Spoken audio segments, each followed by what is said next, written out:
She was frightened of the dog, that ran in after Levin, and uttered a shriek, but began laughing at her own fright at once when she was told the dog would not hurt her.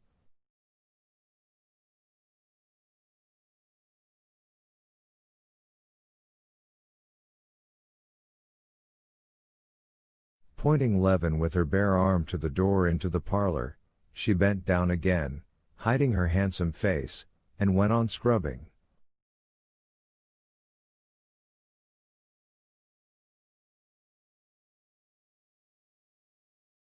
"Would you like the samovar?" she asked. "Yes, please." The parlor was a big room, with a Dutch stove, and a screen dividing it into two.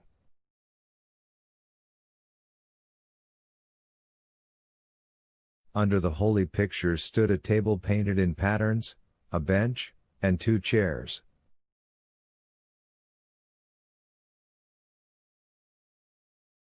Near the entrance was a dresser full of crockery.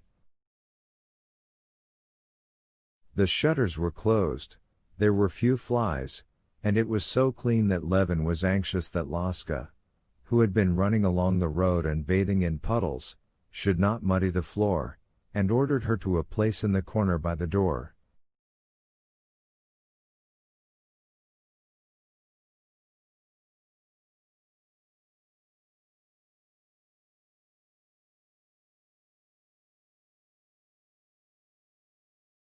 After looking round the parlor, Levin went out in the backyard. The good-looking young woman in clogs, swinging the empty pails on the yoke, ran on before him to the well for water.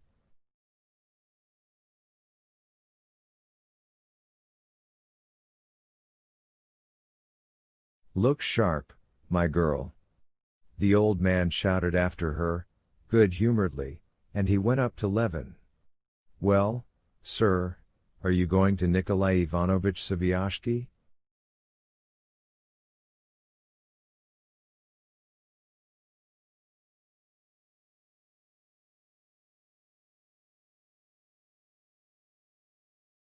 "His honor comes to us too," he began, chatting, leaning his elbows on the railing of the steps.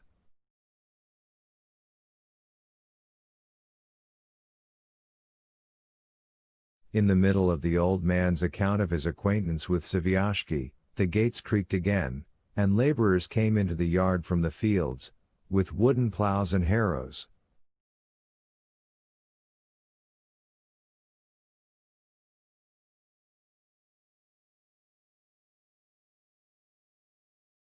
The horses harnessed to the plows and harrows were sleek and fat.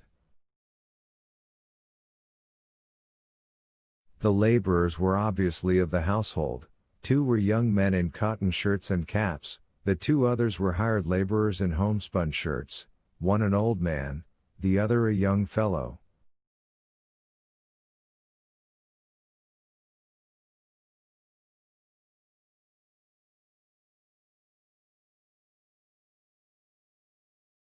Moving off from the steps, the old man went up to the horses and began unharnessing them.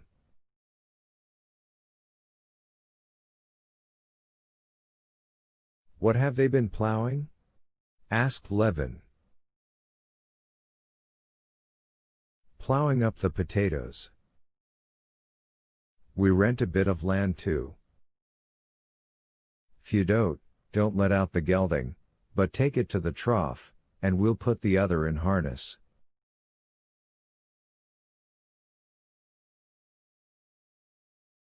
"Oh, father, the plowshares I ordered, has he brought them along?" asked the big, healthy-looking fellow, obviously the old man's son.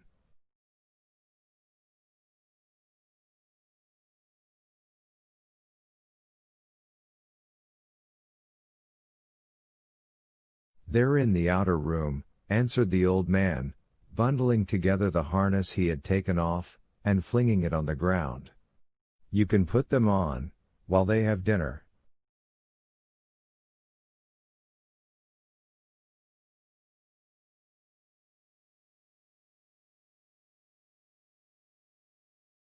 The good-looking young woman came into the outer room with the full pails dragging at her shoulders.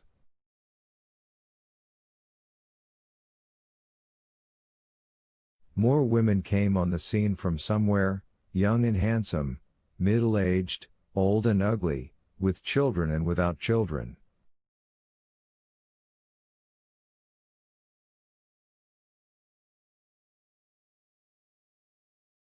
The samovar was beginning to sing.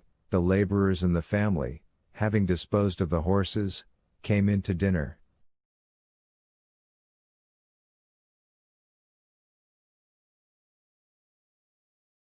Levin, getting his provisions out of his carriage, invited the old man to take tea with him.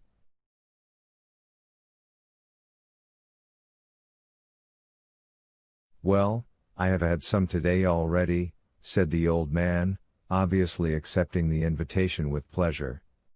"But just a glass for company."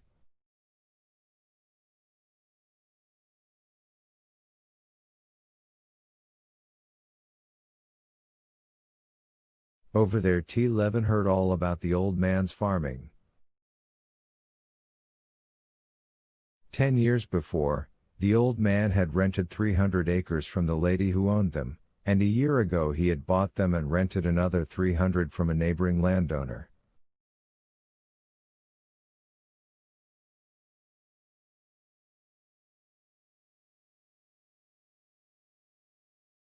A small part of the land, the worst part, he let out for rent, while 100 acres of arable land he cultivated himself with his family and 2 hired laborers.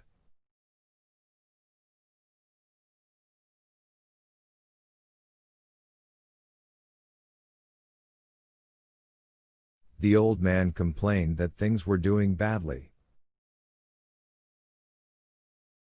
But Levin saw that he simply did so from a feeling of propriety, and that his farm was in a flourishing condition.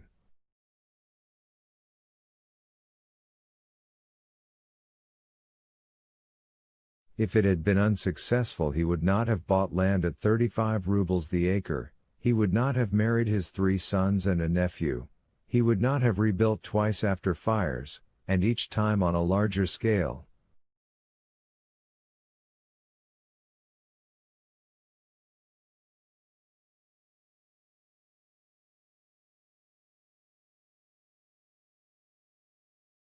In spite of the old man's complaints, it was evident that he was proud, and justly proud, of his prosperity, proud of his sons, his nephew, his sons' wives, his horses and his cows, and especially of the fact that he was keeping all this farming going.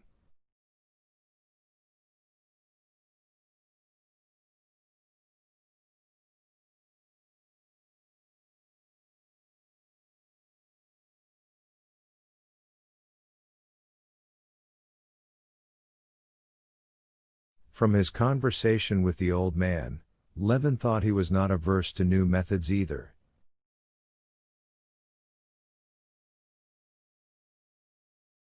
He had planted a great many potatoes, and his potatoes, as Levin had seen driving past, were already past flowering and beginning to die down, while Levin's were only just coming into flower.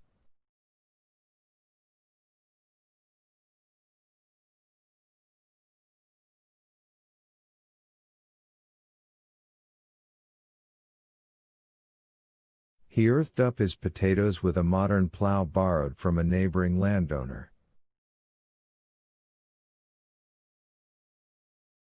He sowed wheat. The trifling fact that, thinning out his rye, the old man used the rye he thinned out for his horses, specially struck Levin.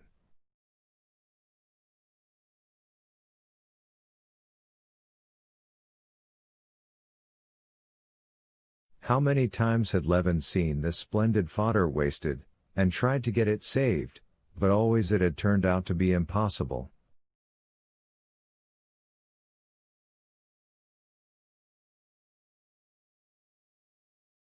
The peasant got this done, and he could not say enough in praise of it as food for the beasts.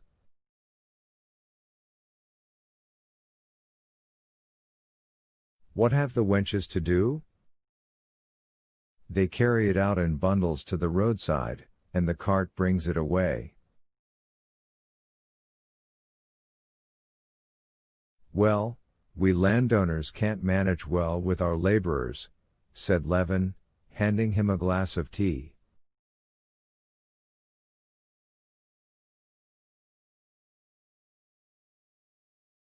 Thank you, said the old man, and he took the glass, but refused sugar, pointing to a lump he had left.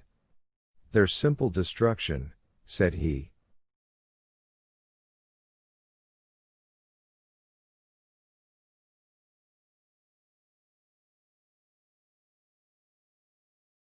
Look at Saviashki's, for instance. We know what the land's like first rate, yet there's not much of a crop to boast of. It's not looked after enough, that's all it is. But you work your land with hired laborers? We're all peasants together. We go into everything ourselves.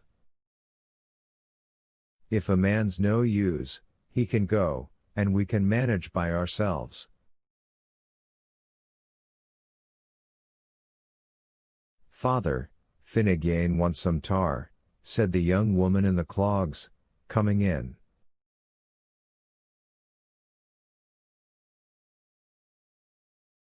Yes, yes, that's how it is, sir, said the old man, getting up, and crossing himself deliberately, he thanked Levin and went out.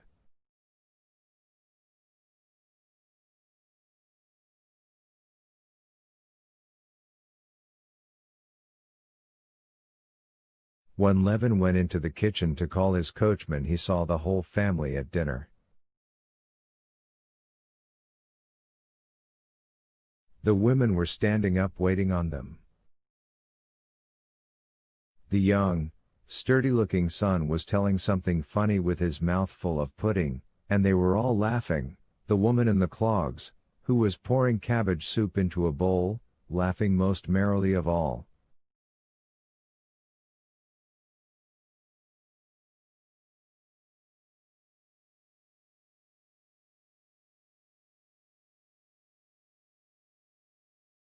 Very probably the good-looking face of the young woman in the clogs had a good deal to do with the impression of well-being this peasant household made upon Levin, but the impression was so strong that Levin could never get rid of it.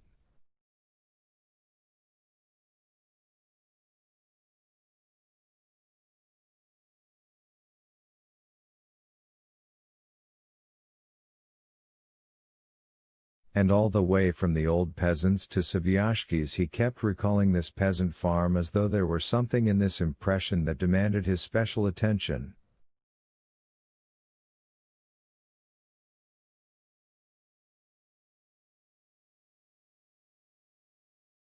Chapter 26